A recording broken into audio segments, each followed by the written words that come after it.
Hello everyone, this is Amitesh. आज हम बात करेंगे इन्वेस्टमेंट्स के बारे में। बहुत से लोग कंफ्यूज होते हैं कि उन्हें अपना पैसा कहाँ इन्वेस्ट करना चाहिए और कौन से इन्वेस्टमेंट हैं जिसमें उनका पैसा सबसे सेफ रहेगा। और हम ये भी जानेंगे कि उन इन्वेस्टमेंट को हम और सेफ और किस तरह से कर सकते हैं कि उनसे ज़्यादा से ज़्यादा बेनिफिट उठा सकें। तो आज का हमारा टॉपिक ही है टाइप ऑफ इन्वेस्टमेंट। तो हम अपने फर्स्ट टॉपिक के साथ चलते हैं, फिक्स डिपॉजिट।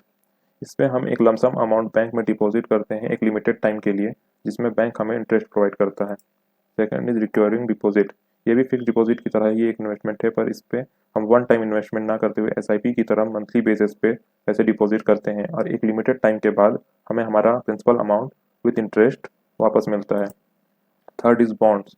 गवर्नमेंट या प्राइवेट कंपनीज को जब किसी प्रोजेक्ट के लिए पैसे चाहिए होते हैं तो वह बॉन्ड्स इशू कर पैसे जुटाते हैं।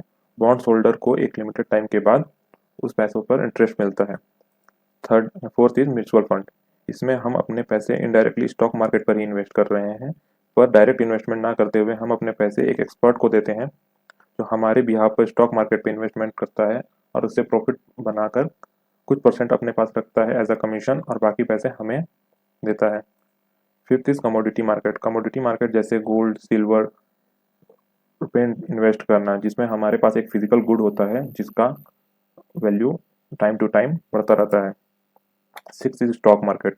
जब किसी कंपनी को बिजनेस बढ़ाने के लिए पैसों की जरूरत होती है तो अब वह अपने कंपनी को आईपीओ के थ्रू स्टॉक मार्केट पे लिस्ट कराता है और जैसे जैसे कंपनी की ग्रोथ होती है हमारे शेयर के प्राइसेस भी बढ़ते जाते हैं। Seventh is derivative market. Derivative market stock market पर ही इन्वेस्टमेंट है, पर इसमें हम शेयर का एक्चुअल प्राइस ना देते हुए एक छोटा सा प्रीमियम अमाउंट पे कर कर शेयर की ऑनरशिप ऑन करते हैं और जब स्टॉक के प्राइसेस बढ़ते हैं तो हमें एक्चुअल शेयर प्राइस की तरह ही प्रॉफिट मिलता है। Eight is currency market. इसमें हम किसी और करेंसी परचेज करते हैं कि जैसे कि डॉलर, यूरो एटसेट्रा, और जैसे उनके प्राइसेस बढ़ते हैं हमें उससे प्रॉफिट मिलता है।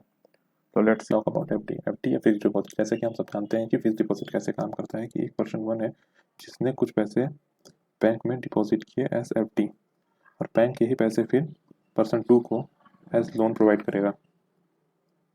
मान के चलते हैं पर्सन वन, बैंक ने पर्सन टू को जो लोन दिया वो 10% पर एनम पे प्रोवाइड किया है और पर्सन वन को वह 6% उसके कैपिटल पर इंटरेस्ट प्रोवाइड कर रहे हैं। बीच के जो 4% बचे वो उस बैंक की कमीशन कहलाती है।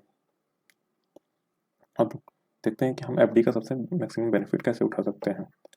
यूजुअली जो स्मॉल फाइनेंसेस बैंक होते हैं वो नॉर्मल बैंक से हमें 1% या 2% ज़्यादा इंटरेस्ट प्रोवाइड करते हैं।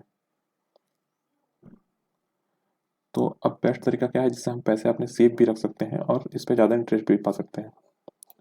मान लेते हैं 3 बैंक्स हैं, तो हमने 3 स्मॉल फाइनेंसेस बैंक लिए जिसपे हम सब पे 5-5 लाख रुपए की एफडी कराई, जिसपे मेच्योरिटी हमने रखा पहले बैंक में फर्स्ट 1 साल का, दूसरे बैंक में 2 साल का और तीसरे बैंक में 3 साल का। इससे हमें बेनिफिट क्या हुआ कि जब भी कोई बैंक या जब भी हमें पैसे की जरूरत पड़ेगी, मान के चलते हैं इस साल हमने एफडी कराई और हमें अगले साल ही पैसों की जरूरत पड़ गई, तो हम बैंक वन पे जो एफडी हम लोगों ने करा रखा है वो हम तोड़कर उसमें से पैसे निकाल सकते हैं। और इससे हमारा फ़ायदा क्या हुआ कि हमें पैसों हमने जो पैसे डाले थे फिक्स डिपॉजिट पे उस पर हमें मेच्योरिटी चार्ज नहीं भरनी पड़ी, क्योंकि हमने मेच्योर होने के बाद ही उसमें से पैसे निकाले हैं। और क्यों हमें सिर्फ 5 लाख रुपए के ही करने चाहिए? क्योंकि यूजुअली गवर्नमेंट हमें सेफ्टी प्रोवाइड करती है या इंश्योरेंस प्रोवाइड करती है 5 लाख तक के हमारे किसी भी कैपिटल पर जो बैंक में सबमिट है। और small finances bank usually normal bank से हल्के से रिस्की तो होते ही हैं। तो हमारा बेनिफिट इसमें ये हुआ कि कल के डेट पे अगर बैंक को कुछ हो भी गया तो हमारे ये पैसे सेफ ही रहेंगे और हमें नॉर्मल बैंक से ज़्यादा प्रॉफिट भी मिल रहा है। तो so this is it guys. Next video में हम बात करेंगे आरडी के बारे में। हमें कमेंट में ज़रूर बताइए कि आपको हमारा वीडियो कैसा लगा और इसी टाइप की जानकारी के लिए please subscribe AG KG trading. Thank you.